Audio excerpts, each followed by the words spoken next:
अपना कैसे रक्षा करनी है अपने सामान ठीक है, मेरे दूसरे सवाल का आपने अभी जवाब नहीं दिया। कर लेंगे। क्या सचिन पायलट अब आप लोगों के लिए डिस्पेंसिबल हो गए? अंजना जी हमारे वरिष्ठ नेता हैं, पूरी मेहनत उन्होंने की। राजस्थान में हम चुनाव जब जीते उससे पहले आप आई थी राजस्थान, मुझे अच्छी तरह याद है, हमने कई बार चर्चा भी की थी, बड़ी अच्छी मेहनत की। हमारे लिए इस तरह नहीं होता कि अडवाणी जी डिस्पेंसिबल हो गए, मुरली मनोहर जी डिस्पेंसिबल हो गए, जिन्होंने इस पार्टी को, भारतीय जनता पार्टी को 2 से 120 पे ले गए, उन सबको घर बैठा दिया और सिर्फ एक बंगला देने में खुश हो गए। आपको बंगला दे रखा है, वहीं चुप रहो। हमारे यहाँ ऐसा नहीं होता। हमारे यहाँ कोई डिस्पेंसिबल नहीं है शब्द हमारी डिक्शनरी में नहीं है। हमारे यहाँ हर वर्कर, हर लीडर, उसकी उपयोगिता है, उसका महत्व है, और वो कांग्रेस की पहचान ही उन्हीं लोगों से है।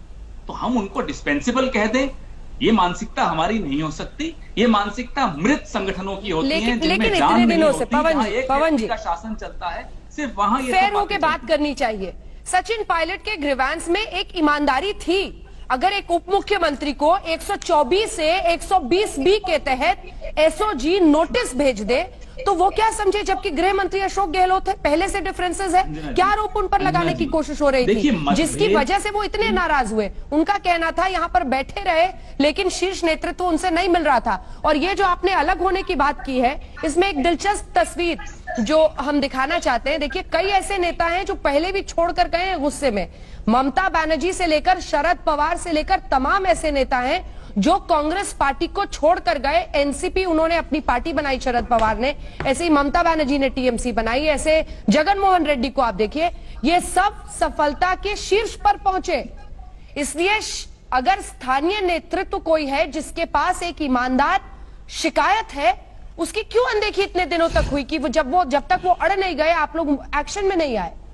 अंजना जी आ रही हूं संबित जी, एक छोटा से जवाब के बाद। हर राज्य में कांग्रेस के पास नेतृत्व क्षमता वाले लोग एक से अधिक हैं। ये हमारा सौभाग्य है। इसमें मैं इसको संबित जी की तरह दुर्भाग्य नहीं मानूंगा। मोदी जी तो उसको दुर्भाग्य मान लेते हैं। देखा था हमने कि कैसे गुजरात के बाकी नेताओं का काम तमाम हो गया था।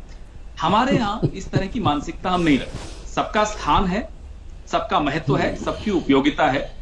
और कई बार ये होता है कि एक दो से भी ज्यादा 3 ऐसे काबिल व्यक्ति होते हैं जो शीर्ष स्तर पे पहुंच सके एक राज्य में। वो होता है।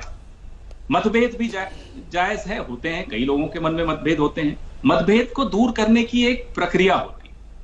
अब वो प्रक्रिया हर पार्टी की अपनी होती है। मैं संबित जी की पार्टी की प्रक्रिया पे नहीं टिप्पणी करूंगा। हमारी पार्टी की एक प्रक्रिया है। हमारे ऑब्जर्वर गए हुए हैं, बात कर रहे हैं, हर विधायक से बात हो रही है। पहली बार नहीं, कई बार हो।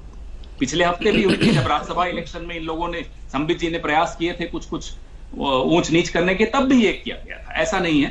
तो जिसके जैसे मतभेद हैं उनको दूर करने की प्रक्रिया बिल्कुल निरंतर एक प्रक्रिया है, वो चल रही है। मुझे नहीं लगता कि इसमें कोई ज्यादा बात बची है। सिर्फ इतनी बात है कि संबित जी को बड़ा सूट करता है कि अब उन्हें हेडलाइन मैनेजमेंट में ज्यादा मेहनत नहीं करनी पड़ती। न चीन पर फोकस होगा, न कोविड पर होगा। चलो थोड़े दिन राजस्थान की बात कर लें। लेकिन संबित जी आपकी अच्छा, आप ये चाह रहे हैं पवन जी, एक सेकंड सर, फिर यही देखिए, पिछली बार भी आपसे बेवजह की बहस हुई थी। जिस दिन आपके विधायक दल की बैठक हो, विधायकों को बुलाकर, एक सेकंड सर, व्हिप जारी करके उन्हें इकट्ठा करके ये दिखाने की कोशिश हो कि हमारी सरकार सुरक्षित है, उस दिन आप चाहते हैं कि हम ब्लैकआउट कर दे, राजस्थान की खबर ना दिखाएं।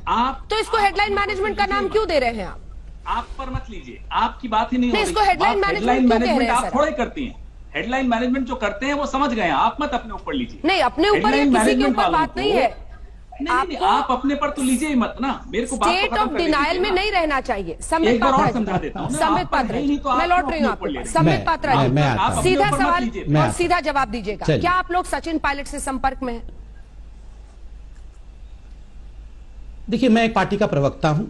मैं पार्टी के अध्यक्ष और जो पार्टी की पार्लियामेंट्री कमेटी उम्मीद तो लगाए बैठे हैं ना सर कि वो ज्योतिरादित्य सिंधिया बन जाएं राजस्थान। कोई बात नहीं, अगर बात होगी तो देखिए, कुछ भी छुपाया नहीं जाएगा, सब आपके सामने ही होगा। जो भी होगा, हम तो चाहते हैं कि कैमरे के सामने ही लोकतंत्र चले, हम छुपेंगे नहीं। मगर मैं आपको उत्तर देता हूं, बहुत समय तक मैंने अपने भाई पवन खेरा जी को सुना है।